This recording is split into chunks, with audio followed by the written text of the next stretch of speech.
Okay, I'd like to call the Joint Special School Building Committee to order. We're at the Nashua High School North Lecture Hall. It's Thursday, February 22nd, 2024, and it's 7 p.m.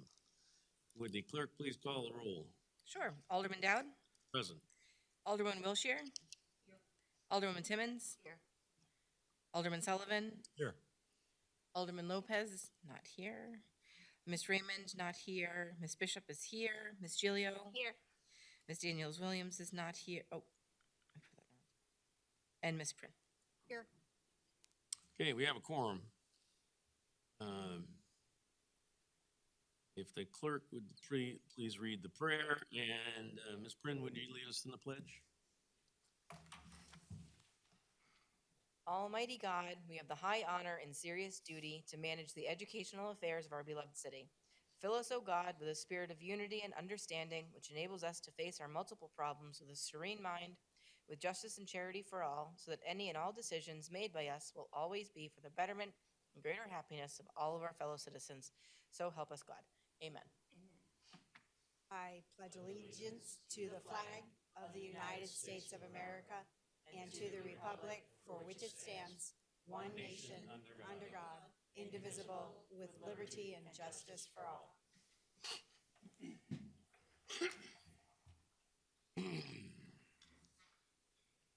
Okay.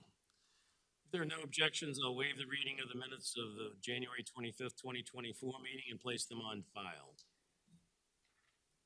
Remarks by Chairman. Thank you everybody for being here this evening.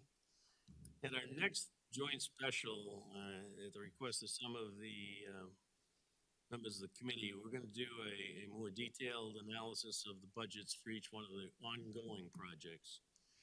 And just so everybody's up to speed on where we are financially on the different projects. A couple other things later in the meeting.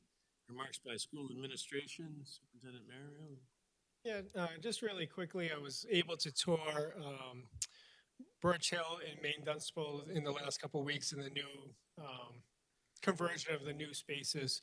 And we talk about the transformation and the bricks and mortars, and we pay bills, but what doesn't get captured is a smile on the kids and teachers' faces. The transformation of these two buildings are absolutely remarkable. The kids were just so proud of the new classroom spaces, the brightness, just the cleanliness, but that's really when I think we do all these projects, is really about our students at the end.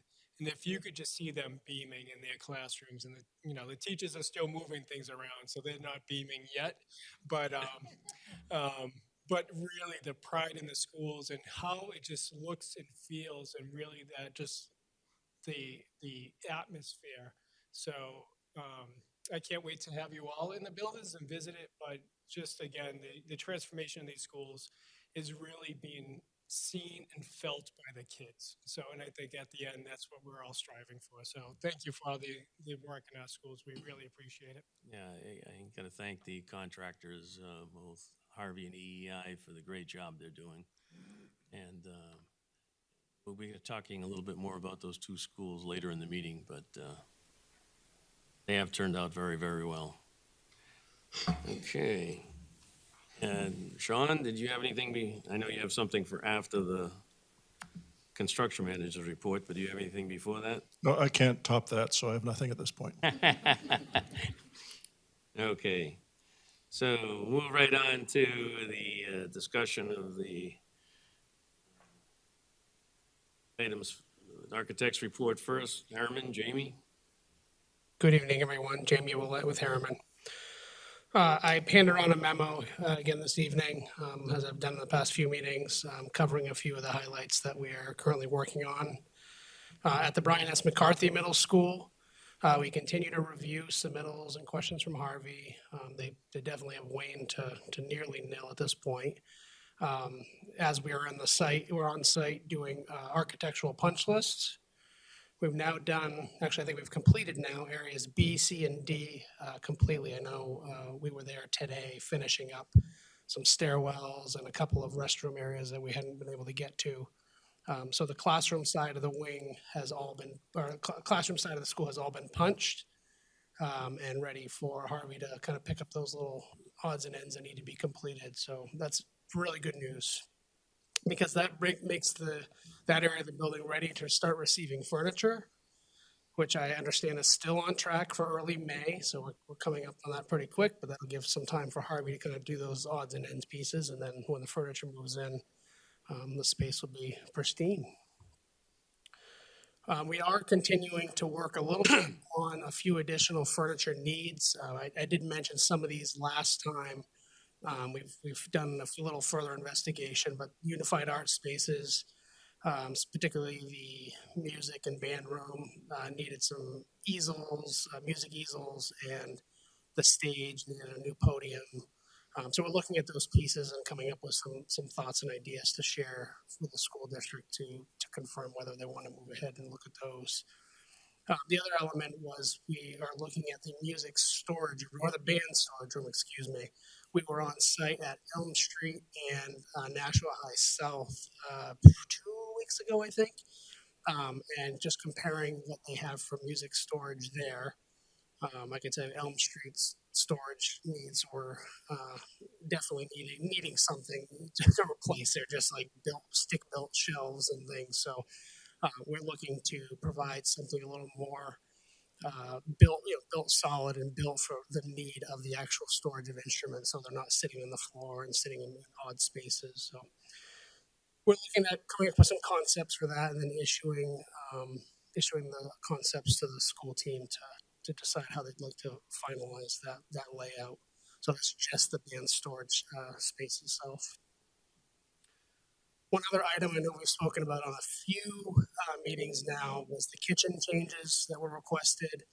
I think that's near the end of its design journey. I think we just issued drawings this week to finalize that. We reviewed the equipment that the kitchen services or food services was going to be ordering. So I think that's near the end. At the Pennachuck Middle School on the air conditioning project, we've been reviewing submittals that have started to come in from Harvey, and we're sending those back to them. And then the project was officially permitted by Nashua Building Department and the State Fire Marshal's Office. So the original Pennachuck project had closed out, so we had to re-go for that portion of the air conditioning. We had to go back through the permitting processes for the city and the state. So that's been completed. So that work could begin when Harvey's ready to get in there. And then finally, Birch Hill and Maine Dunstable Elementary Schools. We just continue to review submittals and questions that are coming in from Harvey on that one, reviewing project scope.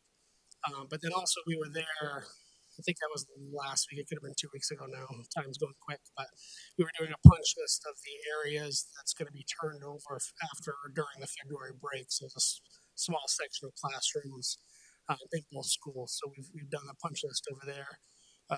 As Dr. Andre had mentioned, the space is beautiful, does a great job, looks good, and definitely watching the students' happy faces is great. Definitely one of the best parts of the job. So that's all I have today. Okay, thank you. Any questions? Yes, Gloria? When is the earliest we can get in Which school? copies? I'll turn that over to either Alderman Dowd or Harvey. Ken? We could be ready for tours over the next month. Really now is fine as well, so. So we'll have to set up a date that would Saturday work? Yeah, either Saturdays or if we'd like George to be there to lead the tour, and anytime after 2 p.m. The site's very quiet, so could do like a mid to late afternoon. Having the tour and interfering with workers. Well, the job site is pretty much shut down after 2 o'clock. So we'll send out a date after 2 p.m. in early March.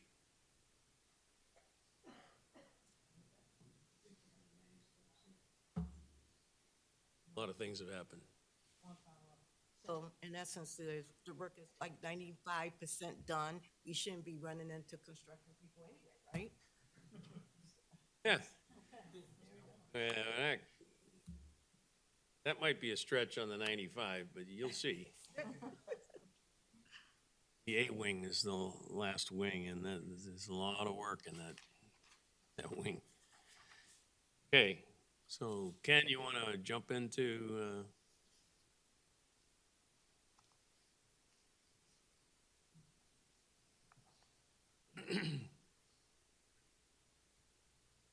Okay, good evening, everybody. Ken Lemarier, Project Manager with Harvey Construction. I will start with an update of the McCarthy Middle School, and then Brendan will jump in, give you an update on where things stand at the Pennachuck dehumidification project, and then he and Matt from EEI will jump into some before and after photos of Birch Hill and Maine Dunstable. So let's jump into McCarthy first.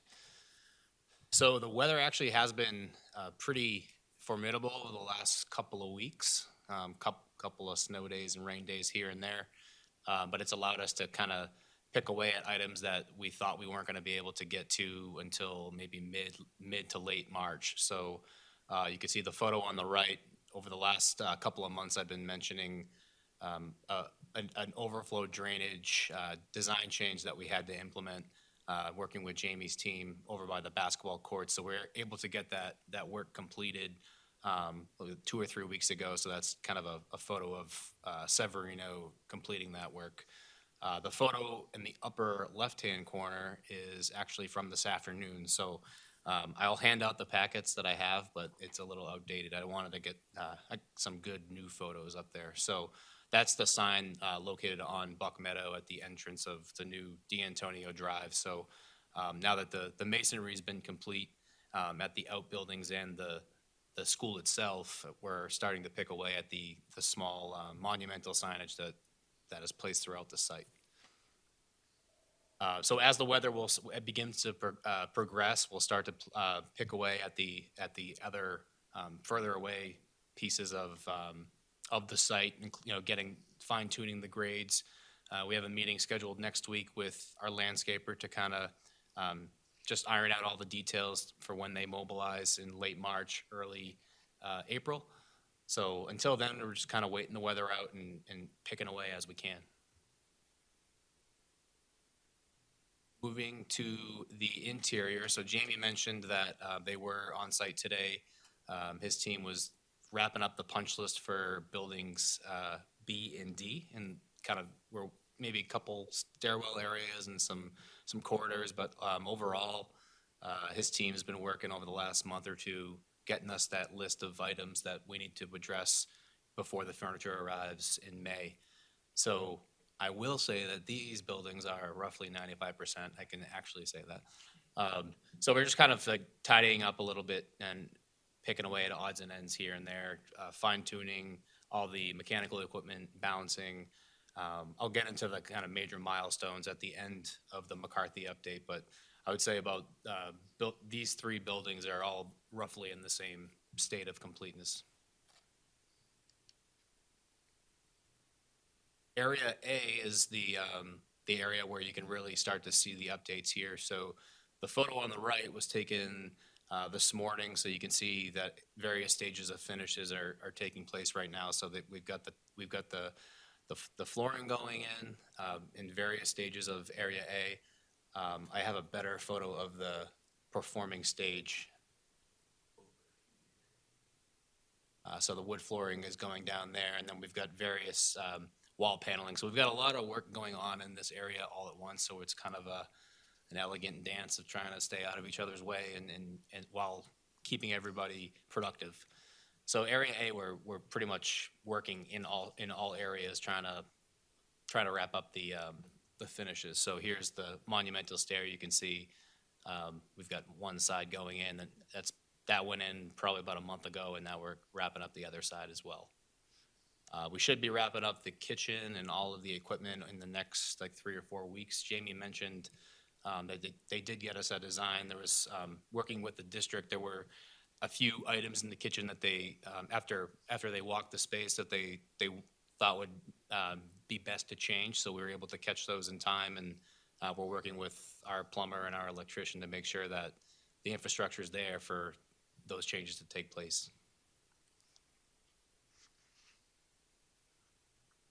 The upper left-hand corner is a view of the gym. So the wood floor has now been installed, and now we're kind of working through the finishing process. And then once the floor is finished, then the painting, and then the ceiling. So this room is pretty much off limits for a while for anyone else other than the flooring contractor.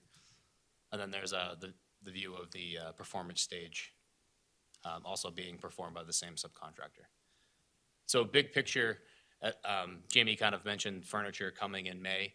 Over the next month or two, we're going to be working through various inspections with the building department, the fire department, and all of the life safety inspections required to get our temp certificate of occupancy on May 1st.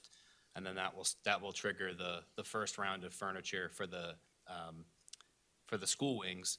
And then I believe in June or later, I think early summer, we'll start the furniture load in for Building A. That's kind of the administration and unified arts areas. So all in all, things are tracking well on site, just kind of ironing out all the last second items to make sure we have a smooth transition. Any questions on McCarthy? John? Sullivan? Thank you. On the gym floor, that's unfinished wood. You paint it and lines, logos, and then you put the Correct. lacquer on top of it. Correct. How long does that take? So from the start of the process, we load in all of the wood, and it has to acclimate to the setting, usually 3 or 4 weeks, just to be safe before we install anything. So the subfloor goes down, then the wood floor goes down, and then they lay out all the paint. The painting usually takes a week or two, and then it's usually 2 or 3 coats of the urethane on top of that after the paint dries. So it's overall the painting and finishing is a 3 to 5 week process. Okay. I have a follow-up. Follow-up? I did get some emails last week. I'm going to say it was last Friday, I think. We had pretty windy. You had mentioned the weather was a little crazy. On Cherrywood, specifically the odd side of Cherrywood abuts the middle school area. So there was a lot of trash that got picked up in the wind and got carried over into that neighborhood. I don't know if there's anything that we can do either on the go forward or anything about that to help try to mitigate trash flying around. Yeah, our site contractor and our site crew, we try to do a good job, but sometimes we do like to, if I fielded a few phone calls from those abutters or any abutters, and we try to just address those right away. So if you have received any phone calls, I'd ask you to please forward them to my office, and we'll make sure we take care of them. We try to be as vigilant as we can. Okay. It's hard to catch everything. It is a big site, so. Yes, and the wind was pretty nasty last week, so thanks for that. I'll do that. Thank you. All set? Any other questions? McCarthy?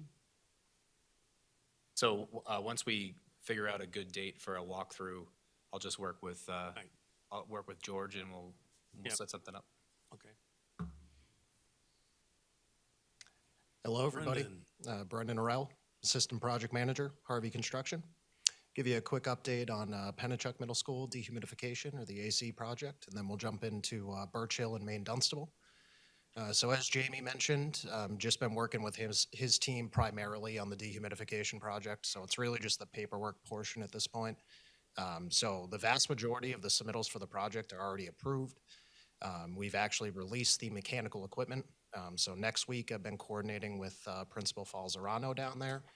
With the kids out of the spaces, we're just going to do some exploratory exploration up above the ceilings in the attic spaces and in some of the areas where the mechanical infrastructure will be installed.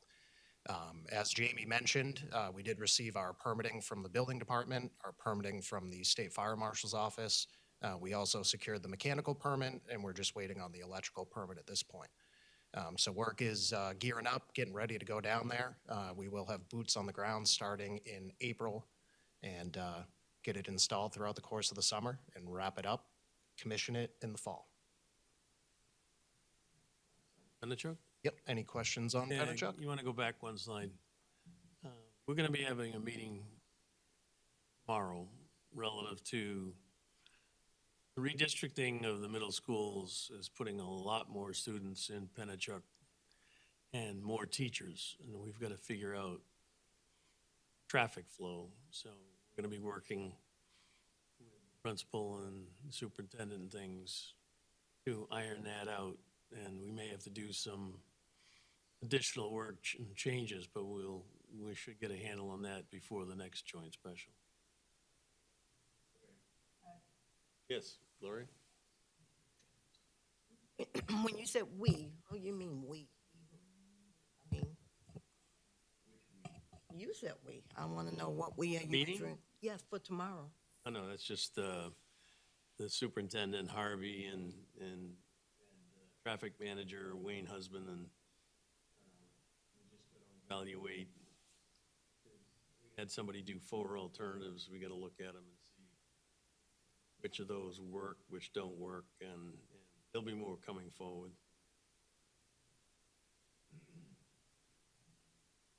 Good.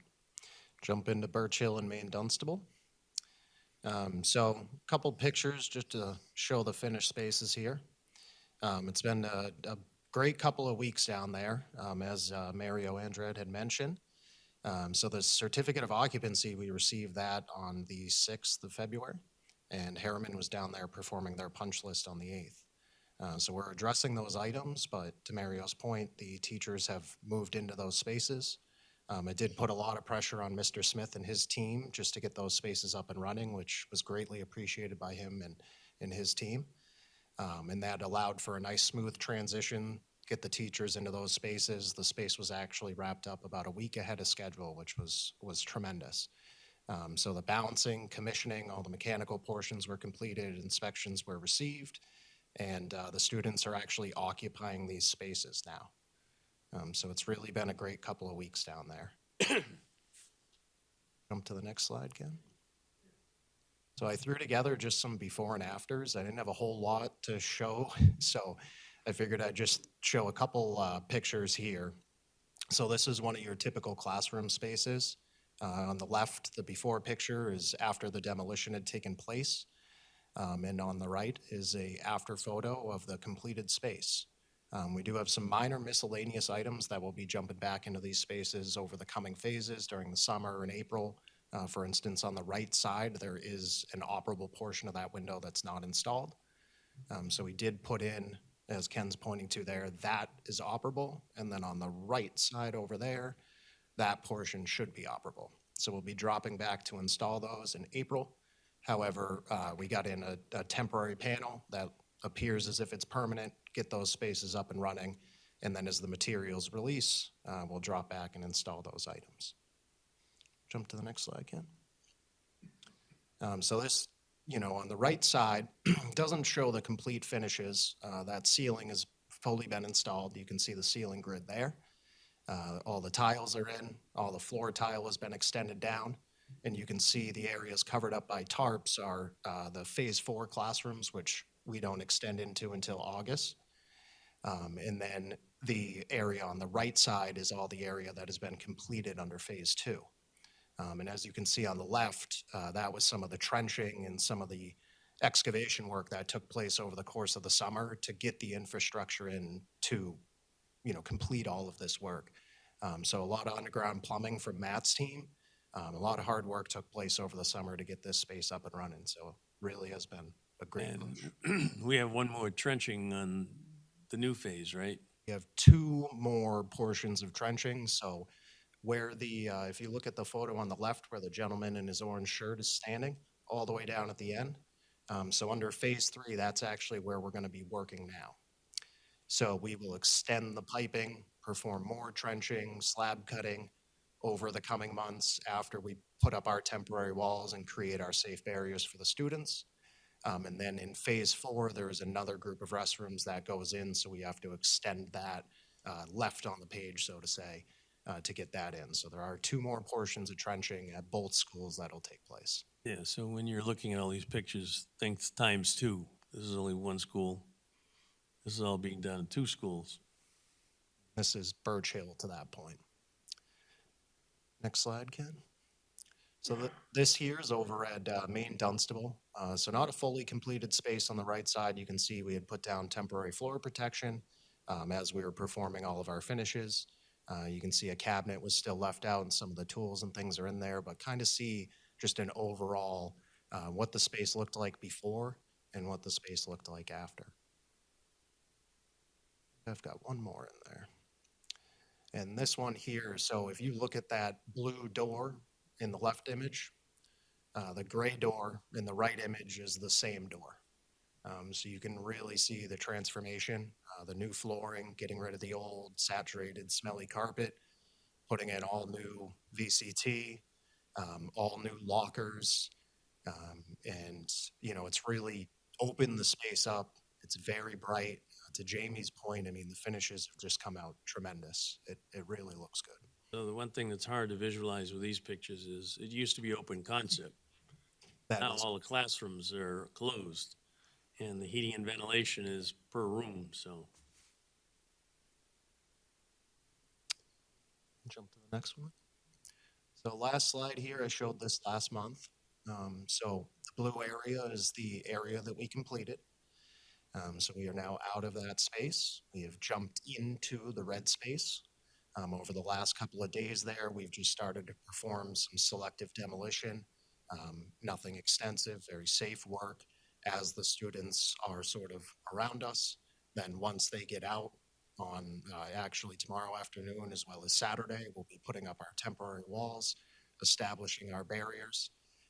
Next week, we'll be ripping out all of the storefront assemblies, putting in all new storefront assemblies, and starting the full demolition of the Phase 3 space.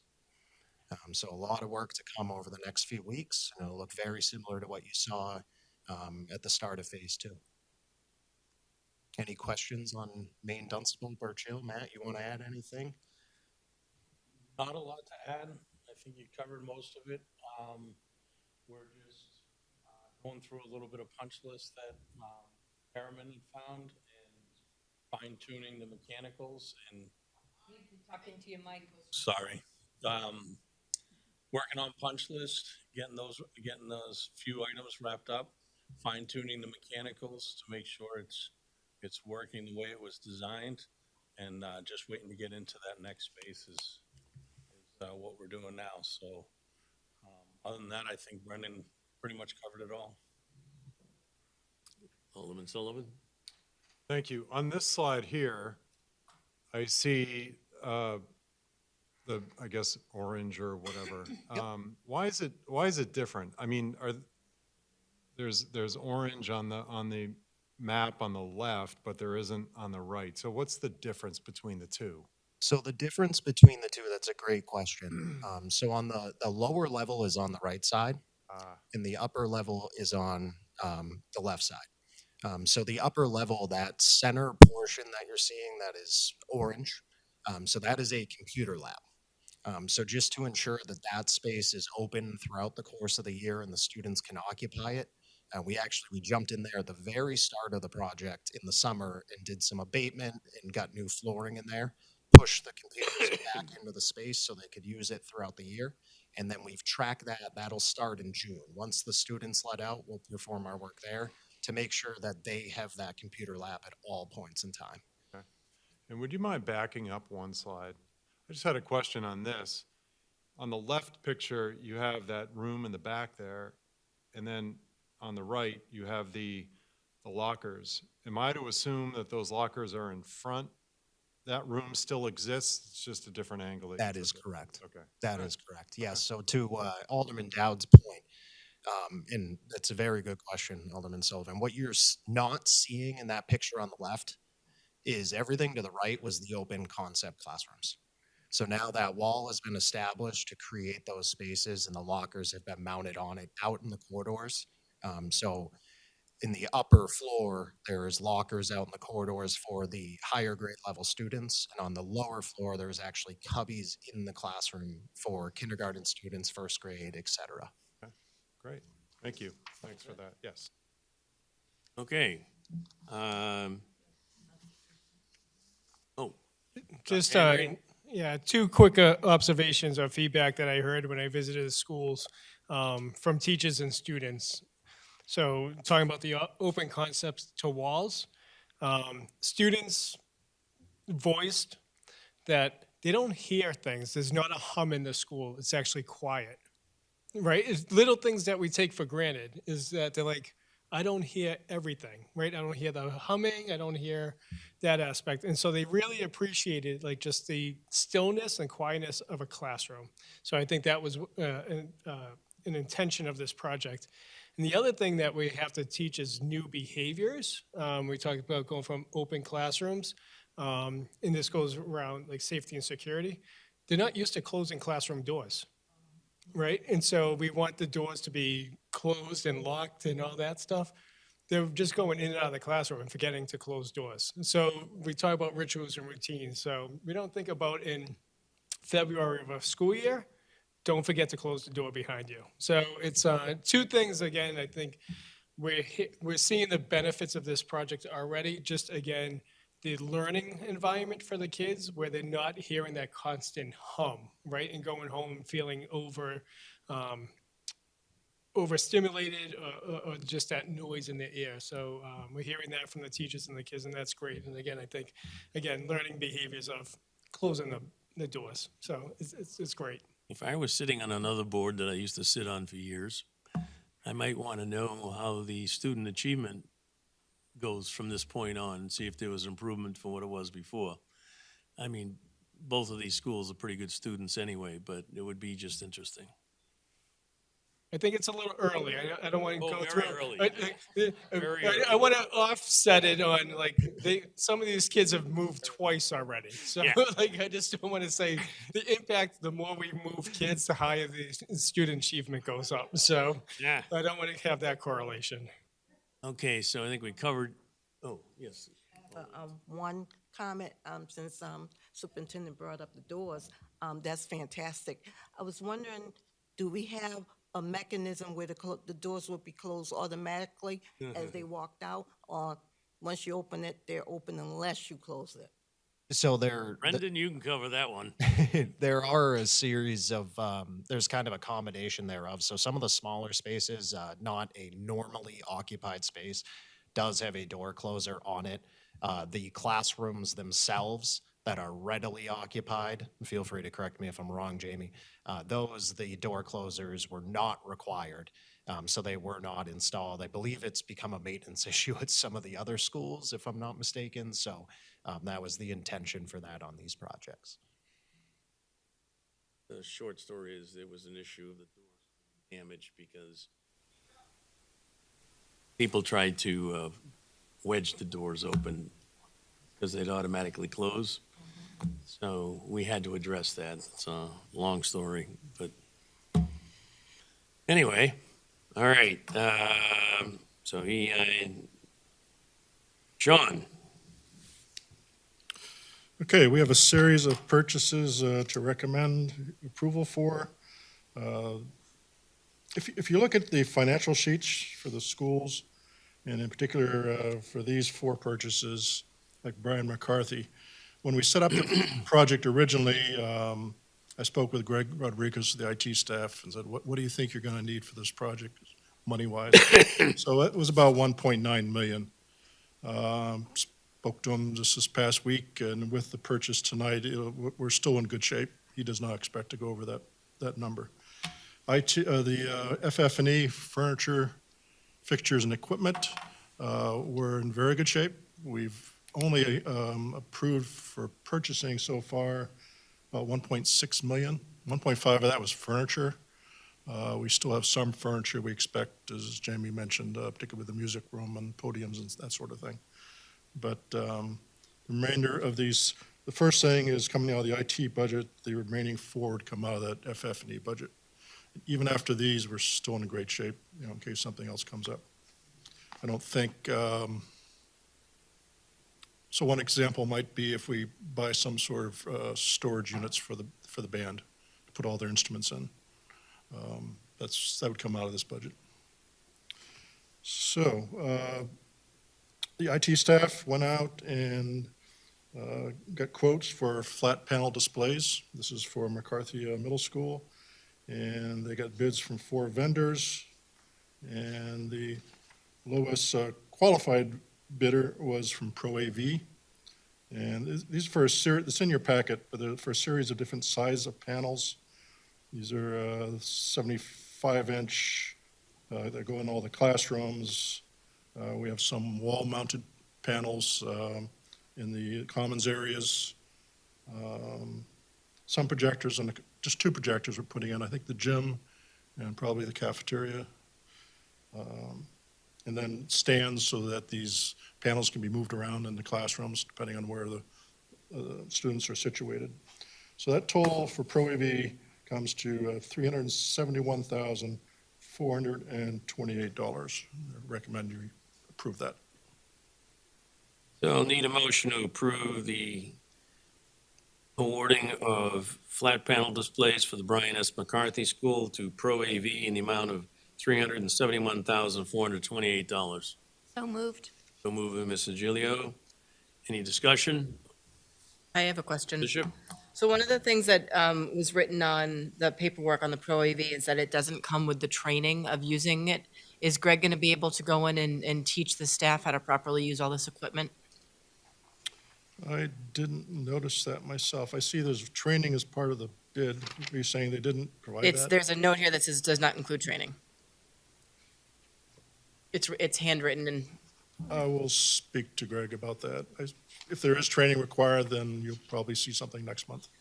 okay, well, I'm assuming if it's just kind of like a TV screen. I mean, I would need training on But that. this is a touch screen, so it's called a clear touch. I don't know the technology, maybe superintendent can talk I think about the it. superintendent's more aware of it, so.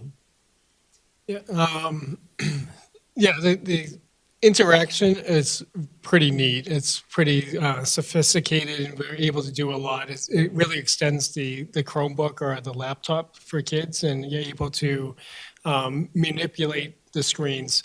We would have to follow up because we have some screens going into Maine Dunstable and Birch Hill currently. There are also Clear Touch, and there was training this week. So I'm confident there's training that's out there, but it is, these panels were really, when we're looking at the furniture package as well, it's really about flexible furniture. There will be no front of the classroom. You can move these panels just as long as there's a plug. Students or a teacher can throw their screen on, like their computer onto the screen. So any student can display their work anywhere in the classroom. You can move the screen to the back of the classroom, small group instruction. So we're really looking forward to this transformation, and these panels just allow student work to be in learning to be visible. So we're really excited to move forward with these. Cool. Any additional questions, Alderman Sullivan? Thank you. Just to clarify, this purchase is going to come out of the IT infrastructure line Correct. that has 1.3 million left on it? Okay, thanks. I know what you're thinking. Yes, there will be money left over. Way ahead of you. Okay, any other discussion on this motion? Seeing none, all in favor signify by saying aye. Aye. Opposed? Motion carries. Sean? Okay, the next purchase is for the wood shop. So if you've ever been in the Elm Street wood shop, it is pretty large. Has a lot of equipment there that's probably been not as old as the school is, but it's old. So we're in a much smaller space and with a much more compact, so they need the equipment to do woodworking for that space. The instructors worked with Jamie quite a bit on the space and what would be needed. And then they did the research actually on the equipment to purchase. Almost all of these, they looked at Amazon. So I provided those prices, and you'll see that I'm recommending a little bit more than that just to account for if we go to some big box store, for example, and order them, it may be a little bit more, a little bit less. Also shipping and that sort of thing. It just seems lately, if you think you've bought something at a certain price, you go actually get it, and it's gone up. So that's why I'm a little cautious there. So I'm asking for, I mean, they're all listed in your package. There's a miter saws, hand tool cabinet, surface planers, shopsmiths, which is a tool that, how many is that, 5 or 6 functions in one? You actually recommended 7 functions, okay. So it helps to put something like that in a small space. So all these total, a little over 22,000, I recommend we approve up, not to exceed 25,000 for wood shop equipment. Okay, the other thing I'll mention is there is some equipment coming over from Elm Street over the, so this is equipment beyond that. So, I need a motion to, Question on that. I'm not noticing any safety equipment in the wood shop. Is that something that's purchased later, or how does that work? Safety equipment that's needed in the wood shop or anything for requirements or? ice shields or masks or, Sure, eye That's wash, all- anything like that. it's all in the design. Jamie? There are, oh yeah, there is an eye wash already part of the project that's going to be installed. There is some equipment and stuff is still being utilized from Elm Street. So if eyewear and things like that, I think they plan to reuse that type of thing. Okay, But there is an eye wash station as part of the project. There's a sink as well. Don't think that space has a shower because they don't use chemicals. right. Yeah, okay. So we made sure that any usable equipment from Elm Street would go there. Mhm. And any other equipments that weren't going over to McCarthy were gonna be offered to other schools. Dust collection too, I should note, is part of the project as well. So it's Right, dust that's collector. Part of the construction. So I need a motion to approve spending up to a limit of $25,000 for wood shop equipment for the Brian S. McCarthy School. I'll make that motion. Can I ask a follow-up question? As soon as I tell them we have the motion on the floor. So Ms. Bishop made the motion. Any discussion? Ms. Bishop? Just a quick question, just for the notes. Do I need to note where we're buying this wood shop equipment from? I would just say various vendors. Yes. Okay. So you'll just shop around? Cool. Giving them a price. budget, they'll have to stick to that budget and get Okay. the stuff. I just didn't want to miss something. No. Okay, thank you. All right, any other questions? Seeing none, all in favor signify by saying aye. Aye. Approved, opposed, and approved. So that passes. Sean? Okay, next purchase is for the custodial staff. So a lot of the equipment we're using currently at Elm Street is old, at the end of its service life. It's a much different environment. For example, there's all VCT flooring, which is vinyl composite flooring tile. And in the new school, it's all rubberized, so you can't use the harsh pads and the machines that you would use elsewhere. So I'm recommending, that's part of the package here, there's actually a quote in your package from Cleanorama, who's kind of our preferred vendor. Over the years, we've learned that we get the best price out of them. They have some very specific equipment that we've also standardized. So we're purchasing the floor machines, vacuums, carpet extractors, trash receptacles. One interesting piece is a very, very, very long vacuum. If you look at the cafeteria and all that nice woodwork that's up there, that's also a great dust collector. So this just has a very, very, very long extension cord, so we can suck all the dust out of there. That's one of the pieces of equipment in here. Also have trash cans, that sort of thing. What we can take from Elm Street, we will.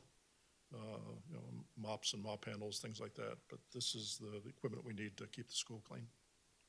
And that is not to exceed price of $110,000. That one vendor? Cleanorama, yes. Cleanorama? They're out of Gorham, Maine, which is probably close to where Jamie lives. All right, so I need a motion to purchase the custodial equipment and supplies for the Brian S. McCarthy School, not to exceed $110K from Cleanorama. So moved by Ms. Alderman Timmons. Timmons. Any questions? Alderman Sullivan? This is all equipment, there are no consumables on this, be it detergents or mop heads or anything like that. Is this just basic equipment? Right, there are no liquids or cleaners, it's all equipment. Trash cans, that sort of thing, barrels. I mean, we could take the trash cans from Elm Street, but they've seen better days. They still the metal We ones? have a nice new school, and Hopefully, unlike this They're always- school, Yeah.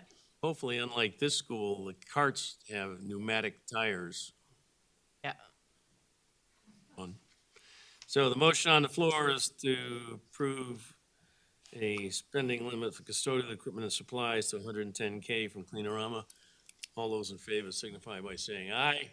I Opposed, motion carries. And I just want to say, I will offer up as tribute, if anybody wants to bring that stuff to my house and try it out, I'm fine with it. See how it navigates tight turns. do you have rubber flooring in your house? Yeah, I know, I was thinking the same. I don't even know what the flooring is. It's so old and gross. I'm gonna Anything's better than what I do. I'm going to send you all a picture from one of Dr. Seuss's books for something that he created to clean a whole school. Yeah. It's really hysterical, and I'll just send you the picture of it. Okay. Because it's one machine, it does everything. It's Yeah. really cute. Yeah. All right, John? Okay, last one is for grounds equipment, primarily from McCarthy. Looking for a field tractor. The one we're looking at, we do have quotes for these things, but the one we want to get is the L Series Kubota. We can equipment with a snow plow, so it can take care of the sidewalks around the school and that sort of thing. Looking for, take care of the areas you can't get a snow blower in, because we're also asking for 2 snow blowers. Exmart lawnmower, so you've probably seen the mowers we have running around the fields and whatnot. This particular one has what they call bat wings, so you can, lowers the mower and extends the sweep that you're doing. And then the last thing is a blower. It hasn't been in our inventory at all up to this point, but we've kind of observed we spent a lot of money on track surfaces, the rubberized surfaces. So we have them at the 2 high schools, and now all 3 middle schools. So having something like this just to keep the debris off the track will extend the life of those surfaces. Those items that are just listed come to $126,553. They are from various vendors, asking for not to exceed $128, taking into account shipping and price increases. Before you make a motion on that, there's some other things I'm considering asking for. I wanted to take a hard look at where our FF&E budget was first. As I noted, I think we're in pretty good shape. If I think it's desirable, I may come next meeting. It's in my memo. It's a 1-ton, I'll tell you right off the bat, a 1-ton plow truck. Currently, Elm Street, for example, is taken care of by Park and Rec. I anticipate we'll be doing McCarthy by ourselves. Infield rake, which takes care of the softball and baseball fields. And then as something that's not in our inventory right now called a Versa vacuum, and that just sweeps up all the excess grass. Remember when you cut your lawns at your home, you let the shavings go back into the ground. But we try to make our grass almost perfect. If you look at our fields, I think you will agree that we have some of the best in the state, at least I think so. So when you fertilize that, you're just growing more grass, and it's better to pick up the shavings instead of just sending it back in. So you may see those next month. But for this month, I'm looking for $128,000 not to exceed. I'll need a motion to approve the acquisition of grounds equipment, FF&E needs for the Brian S. McCarthy School in amount not to exceed at this time $128,000 from various vendors. Alderman Wiltshire made the motion. Any questions? Alderman, yes. Sorry, I'm full of questions tonight. So the wind blower, because it's going to be shared with the other 2 middle schools, how do we transport that? And do we have equipment that could haul it around? Yeah, That we can have a last a series couple of years. trailers, different size trailers that we can move around on. Okay, I'm assuming it's just something somebody rides on and, This particular one, it's not like a jet pack. it's not, no, it's not. We gotta Like, have you, like the lawnmower things. we have to set up a visit for you for Sean's, facility behind the Nashua High South. You wouldn't be amazed at how many trailers and things they have for bringing Yeah. equipment around. I figured I'd ask now before we need it later. Okay, Alderman Sullivan? After this equipment reaches, this is more of a budget question, but once this equipment reaches end of life, will it then, once we replace it, does it then move into the surf budget of the general fund, or will it always, because I would assume after these projects will be gone, the tractor breaks down, we need a new one, does it go into surf at that point? We're having discussion on surf, Alderman, soon. I got a feeling that once we acquire it, we'll put it in, so there may still be a plan for acquiring it when it runs out of its life. So, now not, otherwise we'll be spending that money that wasn't put aside and then planning ahead for the number of years after that, so.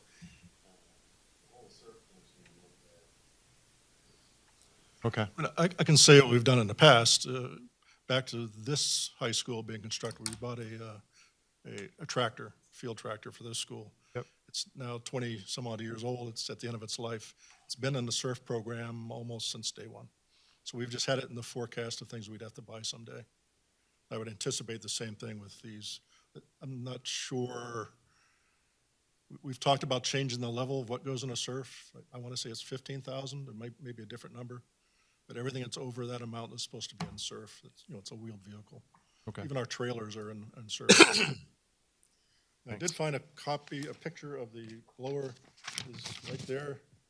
Nice big wheels. Oh, yeah. And looks like something you actually stand up and behind instead of sit. That. Yes, Ms. Gilio. I'm not familiar with the term surf. Surf, Yeah, what, that is a program that the city has to replace all of its equipment. Any, like fire trucks, police cars, it's all in surf. I won't get into all the details of what it entails, but it's to keep track of the vehicles, when they were bought, when their life expectancy is expected to hit, and presumably you put money aside so when it gets there and you go through finance to buy the equipment, there's money available. so it kind of rotates. Yes. And is that SURF like in California? CERF. Thank you. Capital Equipment Reserve Fund. Okay, thank you. Any vehicles we've been buying lately have all come through surf.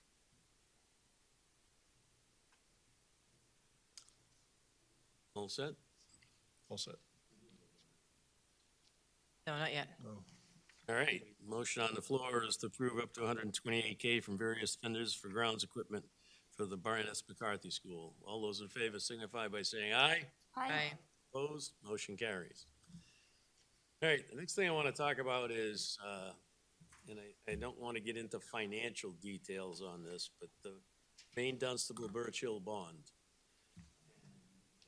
One thing that we did is with Harvey and the school itself, and we looked at some of the alternatives that were on that bond, trying to see, other than the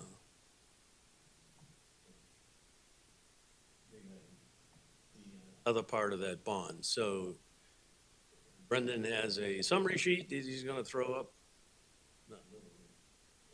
Put on the screen. Display. All right, so we looked at the different things that were on that list, and we sort of graded them, and we eliminated some that don't need to be done, but gymnasiums were originally put in the scope, but after we got the guaranteed maximum price, we had to do some alternatives so that we were functioning within the guaranteed maximum price. So the gymnasium was put aside. Now, right now, the money in the contract is when the project is done, the temporary classrooms will be taken down, the floor will be cleaned, the padding will be put back up on the walls, and you're good to go.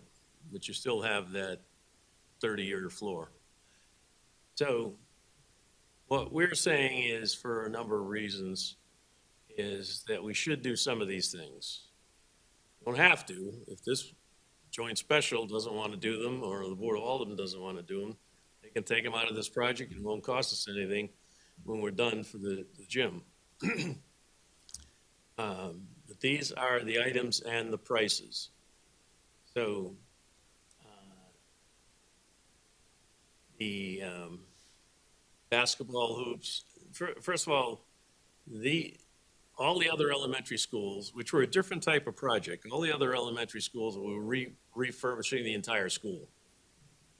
This program was to put classrooms where there were no classrooms, open space, and upgrade the high-vac part. So Jim really didn't fall into this too much. So if we want to make the gym like all the other elementary schools, refinish the floor, repaint the floor, put up new wall pads, and the rest of that, we're looking at prices that you see up there. I forget what the total is, Louis? Somewhere in the $300,000 range. So, and All the the gym question is, does the joint special want to still entertain fixing the gym up? Because it's also used by Biddy Basketball, and they use it between the school and Biddy Basketball, they're using it all the time, almost every night. So every day and every night. So I just throw it out there and see what people think. We don't even have to make a decision tonight, but think about it. The next item is the roof. Certainly. Okay, on the gymnasium items. If we put safety in there, such as, we don't do these things, would it be a safety concern as well? Mike. Sorry, Jimmy. A safety issue. If we don't do the things that you have listed up there, would it be a safety concern? It wouldn't be a safety concern. It would be a situation where you're going to have the old gym. The only part of the school that wasn't touched will be the gymnasium. It'll be as old as it was when we started this project. Still functional, but at some point, somewhere down the stream, somebody's going to go in and spend money to refurbish the gym. We can do it now a lot less expensive than we would later.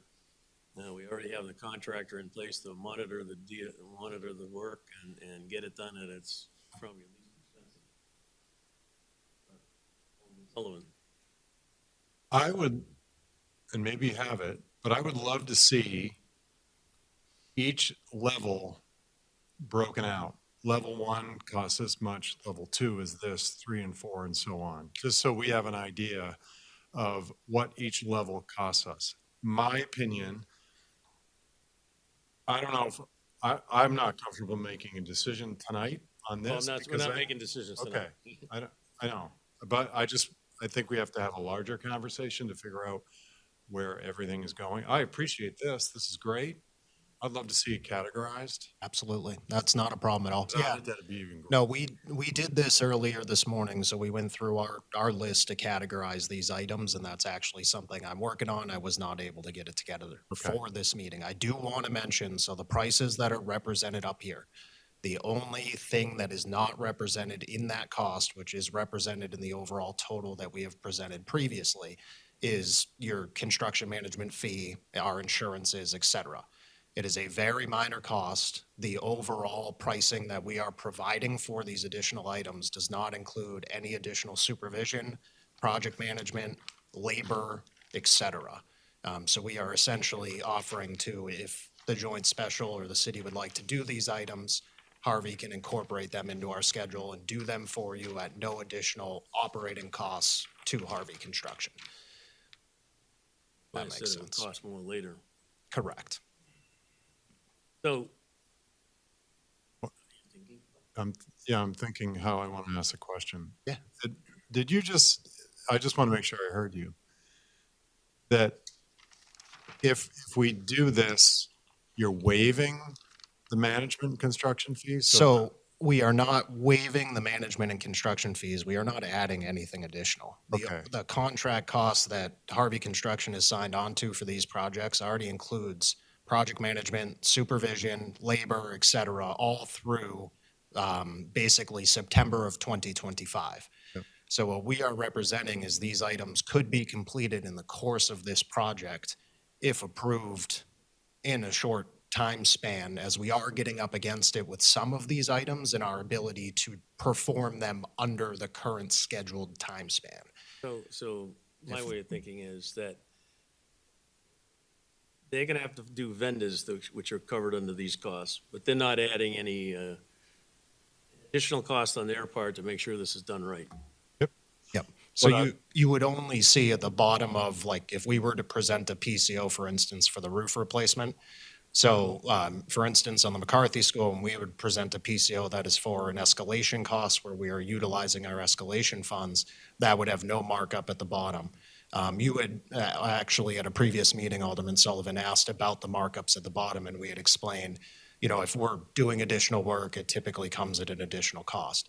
So there are small markups for our insurances, the extension of that, taking on additional work, but we are not providing any additional labor. We are saying that the supervisor that I have down there, he's already getting paid, so he can do this work under the current course of the project as well as myself. To help me make a better decision, I would love to see that we forecast out, if we do, let's just say, just spitballing here, we do level 1, but we don't do anything else. If we then punt on level 2, 3, and 4, what is that gonna then cost us if we do it a year from now, 5 years from now, or whatever? So that is where I could not speak to that, is that would, under my organization, I would then have to look at doing potentially another project number. I would have to sort of restart my builder's risk insurance, et cetera, et cetera. You couldn't even ballpark that number? It would be a very difficult thing to do. Escalation, we don't even know what that is. In a rough order of magnitude, I bet you could expect 6% additional per year. That's very rough, but escalation is going to be around 6% potentially. Okay. Potentially. I mean, Well, I just again, think- that's rough, but I mean, if I you, would just want to look Yeah. at the whole picture, and then, the cost of doing nothing, I think it's a real number. Yeah. And if you, Correct. so, you have to put that into your, calculus of it, I think. Yes. Yeah. So, next item is the roof replacements. Now, unlike some members of the public, we could not tell there were 2 layers of roof on the roof by looking at it. The roof, when it was bid as part of the guaranteed maximum price, was done on a square footage level. We examined it at the time because we knew the roof was old and it had some leaks. We found out even more leaks now. And the question is, we found out that there are 2 layers of roof. We can't put a membrane on top of that. We have to take it down to the base if we do it. So we feel it's a must-have because you're gonna have leaking on all of this, that new picture you just saw. You're gonna be having leaking around the school, which is not good. So the roof replacements are, the group felt sort of a must-have. They're 30 years old and they're beyond their life. And to do it and do it right, we have to do this. Think about. Next item on there is replace the windows at the top of the stairs. When they got into the school and they noticed in each school, there were 2 windows at the top of the stairs. And I'll let Brendan tell you what condition they're in. And it's basically, we're doing all of this work to make it energy efficient. And you're gonna lose a hell of a lot of heat and everything through these windows because they're at the highest point of the school. Brendan, you want to add more? Yeah, so, and very well said, Alderman Dowd. So, from a contractor's perspective, I would recommend this item simply that we're replacing every other window in the entire building. So you want a tight building envelope. Matt's doing a lot of hard work to get energy efficient equipment in there, heat the space. So This is also a water infiltration issue. There is, as part of the roof replacement, the flashing and everything here would be modified, and it's reflected in a document that we had received from Harriman previously. So this has been an item that we have looked at for quite some time, and I would highly recommend it because the windows are vastly degraded. And as I said, you want to maintain a strong building envelope to ensure that things are tight, so. And that price right there covers 4 windows. Correct, yes, 2 at They're each school. pretty good sized windows too. So that is also a good point. Discussing this with Mr. Smith and his team, it would be a massive undertaking to try and replace these windows at a later date. They are nearly 15 feet wide, 15 feet tall, up on the roof level. You can only access them from the roof. So it's just a big undertaking. Questions on that one? Right. Where are we? Next is the fence perimeter at the existing playgrounds. The idea behind these fences, the school requested it because they occasionally have a kid runs into the woods and they have to go chase them and bring them back. Yeah, probably yours. And, as a kid. But it's not part of the actual project. Has nothing to do with putting in classrooms and HIVAC and all that stuff. And it's 87,000. It's a good idea, but do we have to do it? No. And, done another way some other time, and it's been that way for quite a while.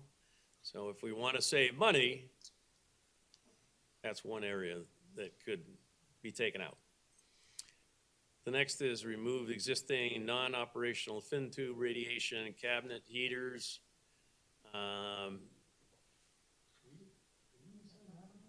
This was put as a good idea. Good idea, but it doesn't have to be done. Yep.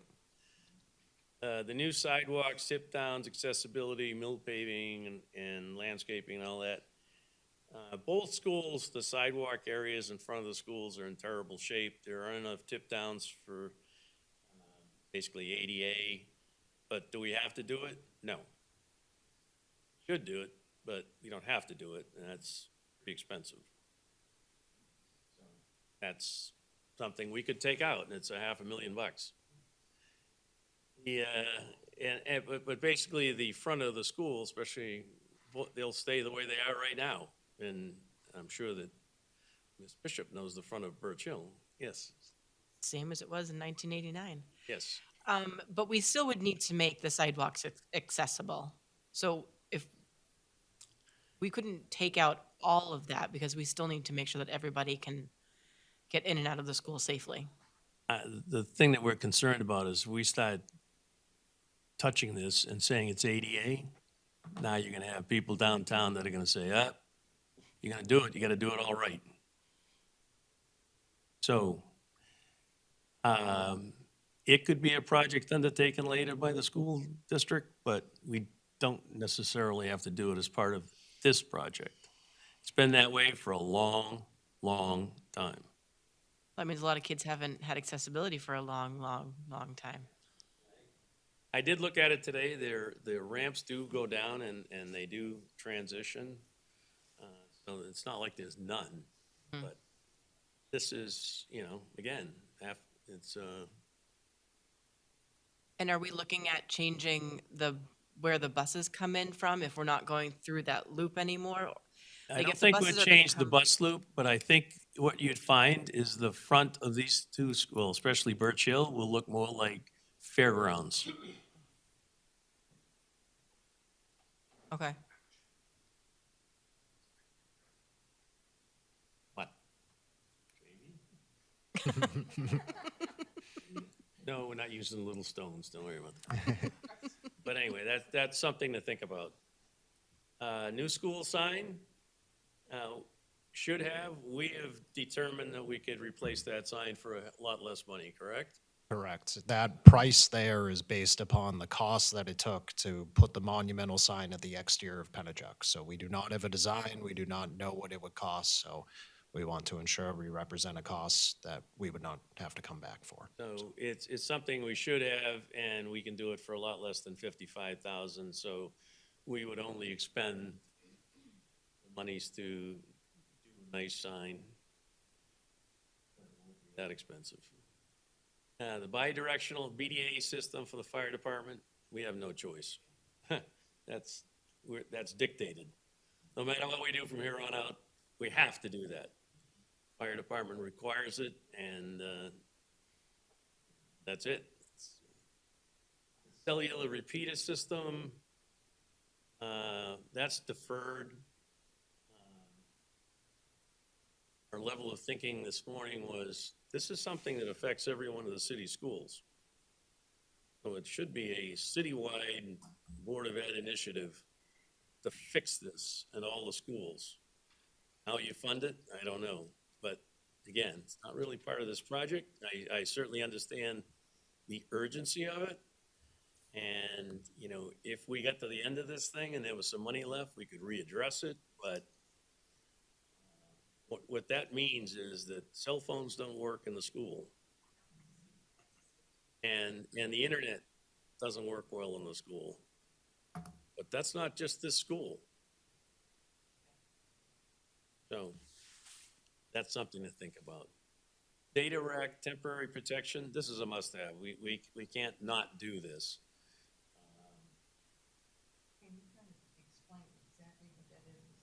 Like one step ahead of me, I was just gonna call on EEI to explain it in detail. So I'll speak to it. So there's two different items with this one. So below the data rack was asbestos that we did not know existed there until about, I think it was May of last year was when we identified that. So there's asbestos below it, directly above it, with some revisions in the mechanical design with things that didn't quite fit. We actually have to put a hole right through the floor directly above the data rack. So that price there, Matt could speak to it.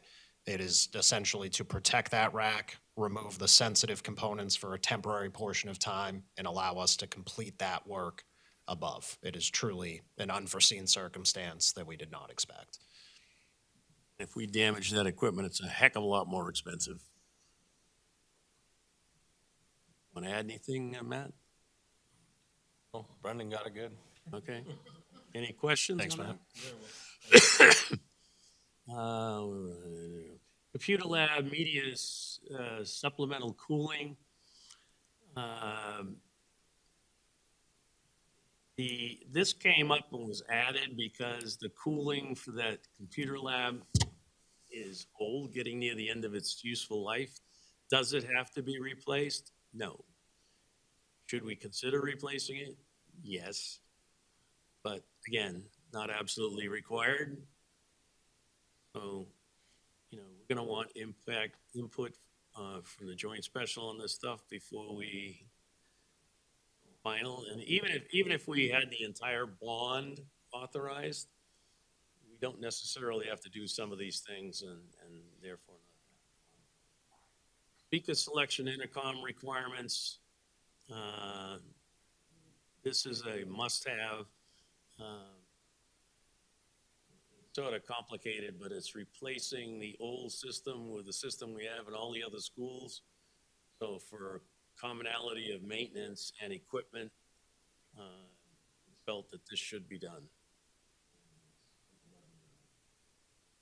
Radon mitigation allowance, Birch Hill only. That system is in place. It's been in place for God knows how long. But when we get done with doing the entire program, we're gonna test for radon. If there's no radon, we don't need to spend this 25 to re-energize that system. I'm not gonna tear it out either, we're just gonna leave it there, but that 25 may or may not be spent. Kiln replacement or refurbishment, that's a good idea, but again, not necessary. In my opinion, it's equipment that's part of the school that even if we didn't do anything to the school, would have to be replaced at some point, like any other school. It's a good idea to replace it because these are old, but I prefer to what the committee wants to do to go forward for funding. Any questions overall? Yes. Wondering, do all of the elementary schools have kilns? What? Kilns? Yes. They do, okay. And the middle schools and the I high knew schools. the middle schools did, but I didn't realize that all the elementary schools. Good news, thank you. And it looks like in the McCarthy School, the one that we were gonna bring over from Elm Street so old that, you may just buy a new one because the difference in price is minimal, and I'd rather have something that's not a fire hazard. Any questions? Yes. What is the time frame that we need to have the must-have done by? Well, Brendan, why don't you check the ones that we gotta make a decision on pretty damn fast? I have to be able to present a PCO for the roof replacements, preferably next month at the 328 meeting.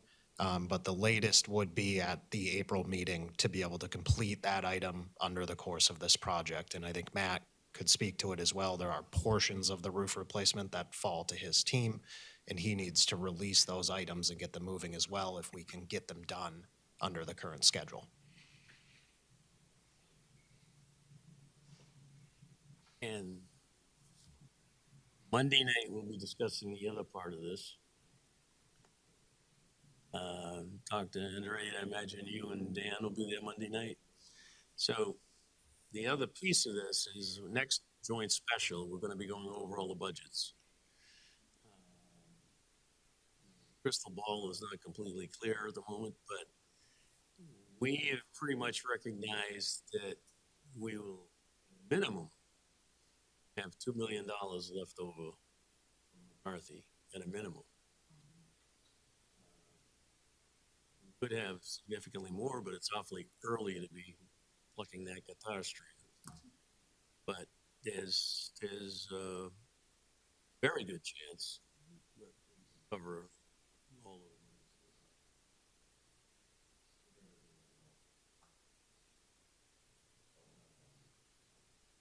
And discussions with John Griffin, he would rather we pass this bond in its entirety and then not have to buy bonds for it because we get one from somewhere else. That's the way bonds work. In order to do this work, we need the authority to buy a bond. Then end up not having to do any additional bonding to cover this. Balance of what's left on this one.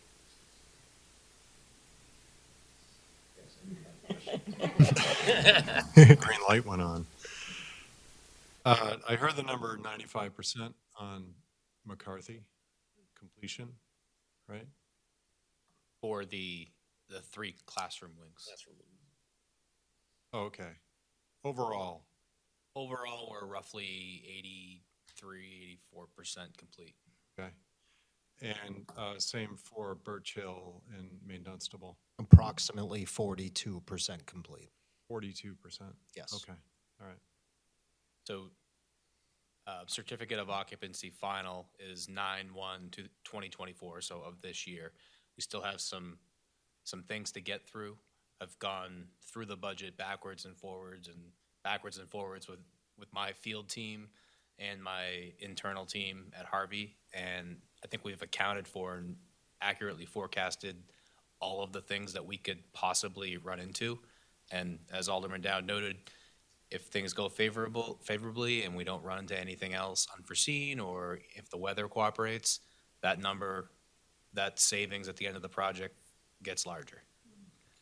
I always try to be a little more conservative, especially when we still have quite a bit of time to go. So I'd rather be a little more fiscally conservative at this moment. And in another 2 or 3 months, then the crystal ball will be clearer, as Alderman Dowd noted. Well, when we meet back here in a month, how much closer will you be? So you're 82% now. I'm really locking in on a Crystal $2 ball million terms, number. or- I'm really trying to figure out how accurate that is. I mean, is that the 10-day forecast? No, I should have a pretty good idea. It's, a lot of it is tied to winter conditions. You know, we all know how that works. Right now, it looks great. In 2 weeks, the 10-day forecast won't look so good. So if we get through this next month and it's an early spring, then the number gets larger. We have 2 or 3 major snowstorms and spring gets delayed for weather or whatever, it impacts cost. So, as I said, on all of these projects,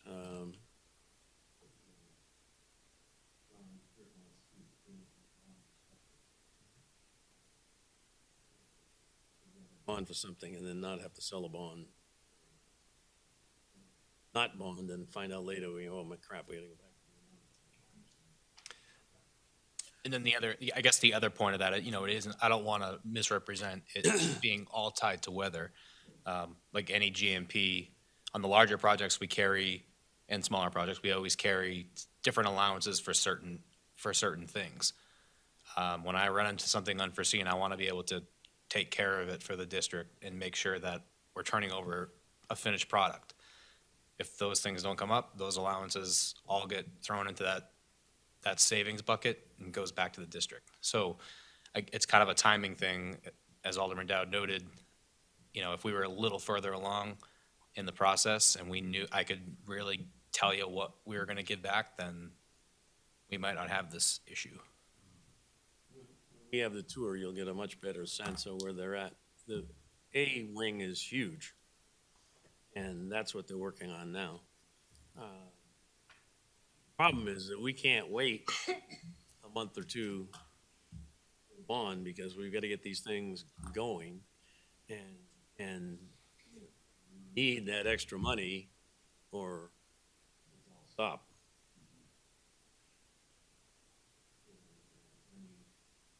How we get here is a different story, but here's where we're at. We need to solve the problem. Now, we can whittle some edges off it.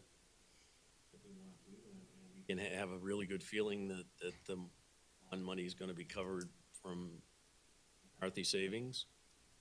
The impact is pretty minimal, but we've got to do something on this. All right. Any other questions on that? Mr. Smith. Not a question, just a comment. So these are all physical plant issues, which happens to be my forte. The reality is that if we don't do these things now, I'm not saying do all of them, but if we don't do the majority of them now, they're not going to get done. Or else they'll go into the capital improvement plan and somewhere down the distant, far distant, they'll get done.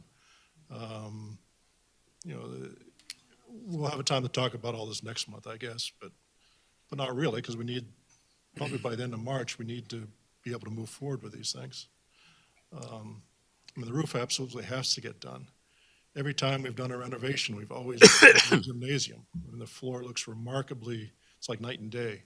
The hoops and whatnot, that's original equipment of the school. The ceiling, we didn't talk about the ceiling acoustical treatment, but before this project was initiated, there was a series of drop ceiling like this that was between the floor and the mechanical equipment above. And that primarily, that served two purposes. It kind of sheltered the noise that might emanate from on high, but also absorbed noise coming up. So it's something, and this ceiling is different because a lot of roofs have what they call an acoustical deck, which has holes in it. The deck at these two schools is just solid steel. So whatever goes up is just going to bounce right back down instead of sound absorbing. So that's, you know, when it says should have, I was part of this meeting this morning, and these are the terms we decided to use for the different categories at different levels. The deferred items, you know, let's wait till we get to the end of the project and see if we have money left over. That's why we call it deferred. And even then, we'll talk about it. I mean, if like radon, if we don't need to reinstall the system, then we're just not going to do it. As Alderman Dowd talked about the BDA, that's how the fire department ensures they can talk to their firemen when they're inside the building. And the way our buildings are constructed, they potentially couldn't. So that's something we need to do. And I can pick and choose every single one of these things. I'm pretty passionate that we should do as much as we can, because this is our chance. We have a project manager and an architect to oversee all this stuff, and this is the time to not do it, not just kick the can down the road. I understand budgets. I'm a taxpayer myself, not in Nashua, but somewhere else. I rent in Nashua, though, so I'm sure some of that money goes towards taxes. taxpayers, Yes. too. So my landlord has to pay taxes, and they make me pay a lot of it. So I totally get budgets. I totally get, having a plan, but I would just urge us to do as much as we possibly can at this point and not wait till some distant, unknown date. Ms. Gilio first.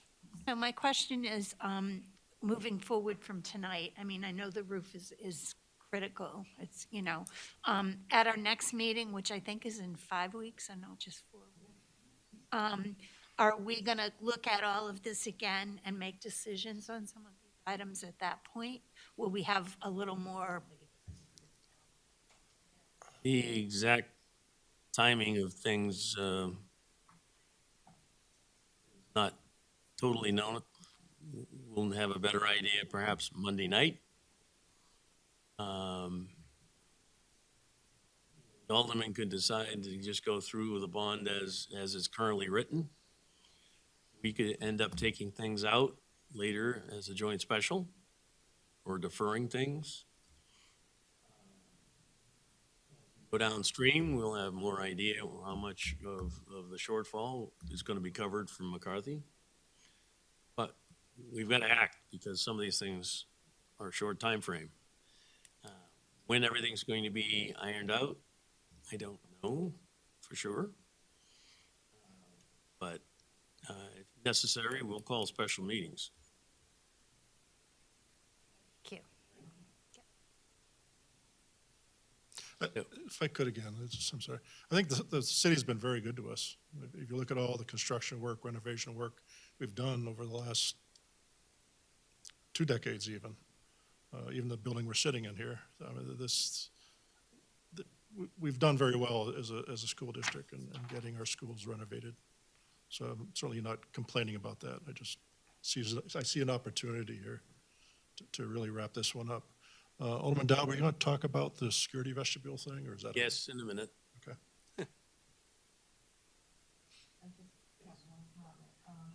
Just so the public would know, should know, is that we have a great city here. We got to make sure that our schools are up to par.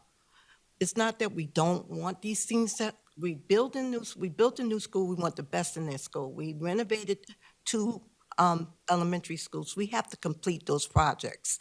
And even though it's going to be costly, we rather have that done now than later. And I will agree to anything that's going to enhance our schools to look better, do better. They're great schools. I've been in some rotten schools. I mean, really crummy schools. I'm like, what's going on? You have to take care of your schools. You have to keep them up to par. So it's not that we, as a board, does not want to do these things, but the public need to know why we're doing it and what's best for the city. And that's my job here, is to make sure that we do the best possible thing for the schools, for our city, for our kids. That's the bottom line. Set. Let's do the invoices right now, and then I'm going to cover the security vestibule. Sean? Okay. So the first invoice is E&E Security for work at Main Dunstable, $312. And then we have 2 invoices from Energy Efficients, one for Birch Hill, one for Main D, for $248,244.71.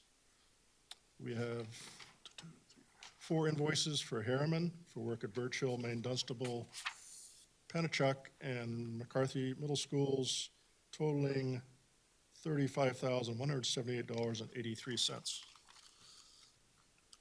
4 invoices from Harvey for those same 4 schools, totaling $2,010,248.72. One invoice from Hayner Swanson, our surveying company, for work at McCarthy Middle School, $348.99. One invoice from Intrasystems was for some IT work we previously approved from McCarthy Middle School, $454,001.65. One invoice from John Turner, our testing agent for work at Maine Dunstable, $1,820. Two invoices from Page Street, who provide our ground storage units, Birch Hill, Maine Dunstable, for $200. One from H.L. Turner Group for work with the security project, design fees, $16,426.50. Two invoices from Turner Building Science and Design for commissioning work at Birch Hill, Maine Dunstable, and McCarthy and Pennachuck, totaling, and I don't see a total here. Well, the one for Birch Hill, Maine Dunstable is $18,170, and the one for McCarthy and Pennachuck is $1,315.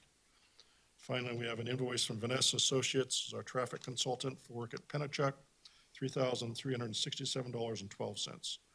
By school or by project, for the middle school project, $2,129,941.46. For Birch Hill and Maine Dunstable, $644,305.56. For the security vestibule project, $16,426.50, for a total of $2,790,673.52. All right, I need a motion on the floor to approve the invoices for the middle school project, the amount of $2,129,941.46. Birch Hill, Maine Dunstable, $644,305.56. The security vestibule invoice is $16,426.50 for total invoices of $2,790,673.52. Is there a motion? I'll make that motion. Alderman Wilshire made the motion. Is there any questions? Seeing none, all in favor signify by saying aye. Aye. Opposed? Motion carries. All right, security vestibules. Originally, we were looking at security vestibules for the last three schools that don't have them. And that involved Mount Pleasant,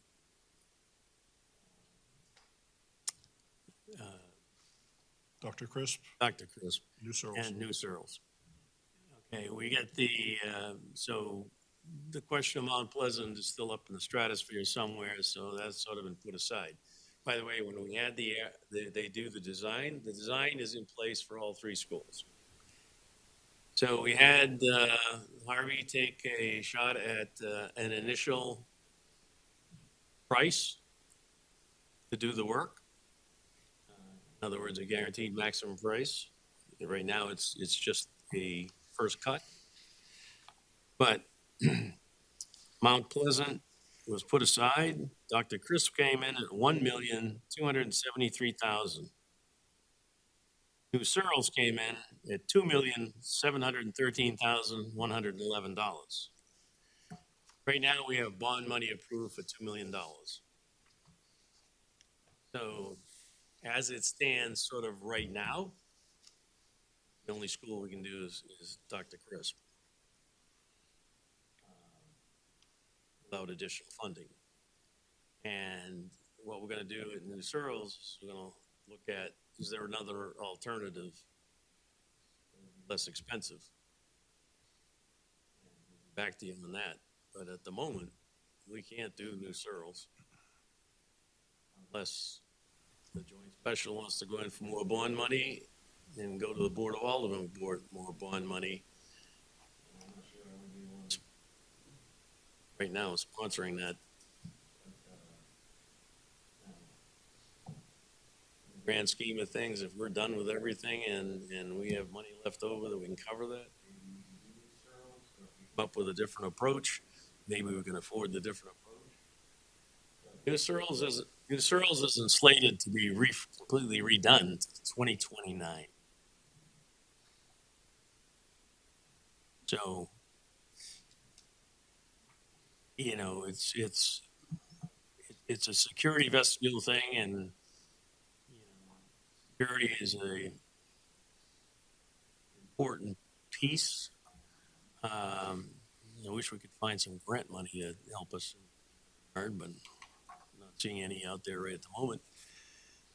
Um, so just wanted to give you a heads up on that. That as of right now, Harvey's going to be probably getting the word to go ahead on Dr. Crisp. We'll have more than enough money to do that. See where we're at. But the Board of Ed ought to be thinking about what do we do with New Searle.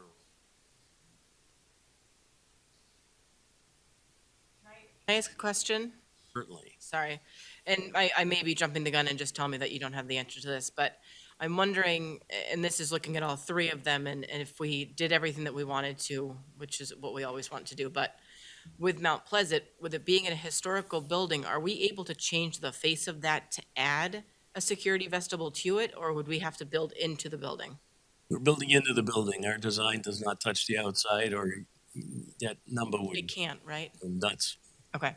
I just wanted to make sure we thought of that. All internal to the building, and it's a reasonable cost. But you know, until the Board of Ed decides what they want to do with Mount Pleasant permanently going forward, I don't know what we're going to do. so Ask that soon. anyway, that's where we're at with. Anybody have any concerns, comments on? Sean? Just to point out, so you have a spreadsheet in your package for security vestibule project. This was published last week, to put it in the package in time. We didn't sit down with Harvey until yesterday to get the updated numbers. So at the very bottom of the spreadsheet, it says the total need. Again, this is for New Searles and Dr. Crisp, if we were to do both. It says 1.4, we'll add $1 million to that. So the total additional bond money we would need to be 2.4 million For the one building? to The two? cover both. We already have the money for one, so We have enough for Okay, I was just Dr. making sure I was Crisp. listening correctly. some of the money left over from Dr. Chris would start into the service.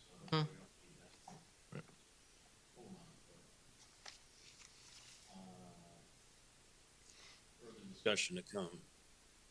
It certainly appears right now that even if we do New Searles, it's going to be summer 25, not 24. Dr. Chris will be 24, 4-month effort, right? So we've got that money, and we're going to go ahead with Dr. Chris. Julio. It saddens me to think that not all of our elementary schools have the same safety features. I understand that it's going to take a while to do the two or the three remaining schools. But safety in this climate, in this day and age, it's so important. So the mayor in his State of the City the other night, we have $250 million worth of projects to bond fairly quickly, and we can't afford to do it. So something on those projects is going to have to give, and we'll be discussing that in a month. Is it possible to slip that amount of money? Back in the day, the former treasurer used to say, you go in for $2 million, that's peanuts. I don't think there are any peanuts anymore. I think how we cover it is yet to be seen. That's why I'm thinking it's going to be summer of 25. We all know security is an issue, as was just undergone here at this school in the last few days. Just managed wonderfully, by the way. I have nothing but good things to say about that. Guess incident. is what it cost us to go through that drill. Probably would have paid for the security vestibule.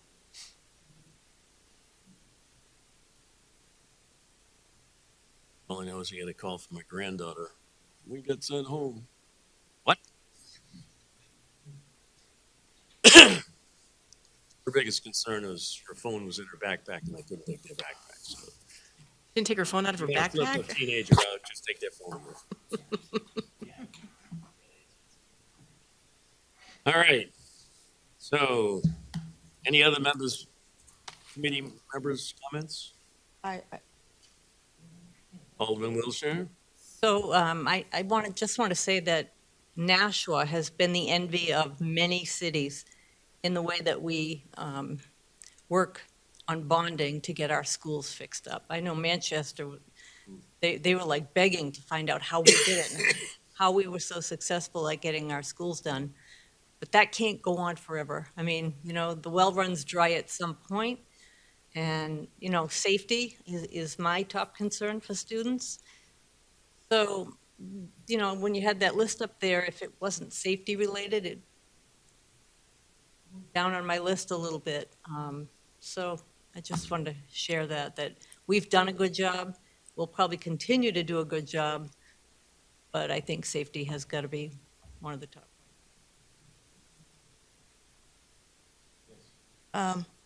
You took the words out of my mouth, so I don't have anything to say. Thank you. I have a question. Question, yes. So my only experience is with Bicentennial, which is where my son goes, but why is the cost so much for security? Yeah. Cameras, I know that there's a buzzer that you have to, do they have to actually build a vestibule at these other buildings? No, typically, most of our schools was situated in such a way that the security vestibule was relatively minor expense. Putting in the security doors and the bullet-resistant glass window and all that stuff, it was a reasonable price. I forget what it was offhand, but new cereals you could add to the building. The minute you start putting in foundations and moving sanitary systems, and the list is extensive. I have it here in my package. A lot involved. And the minute you start touching these schools like Dr. Crisp or New Searles, all of a sudden the fire alarm system is 40 years old and doesn't meet our standards today, and you can't add anything to it, so we got to replace it. And all that stuff comes up. What happens when you let stuff go that long? Nashua, we're in pretty good shape with our schools. If you look at Manchester, they're looking at a heck of a lot more money than we ever spent because they let that stuff go. Discussions with them about it. Our project. We did the middle school project. You have no idea how many phone calls I had from upper New Hampshire places who are trying to build a similar school and said, how the heck do you build it for that price? It's a long story, but basically we had a good contractor and we had ways of saving money and buying stuff ahead and storing it.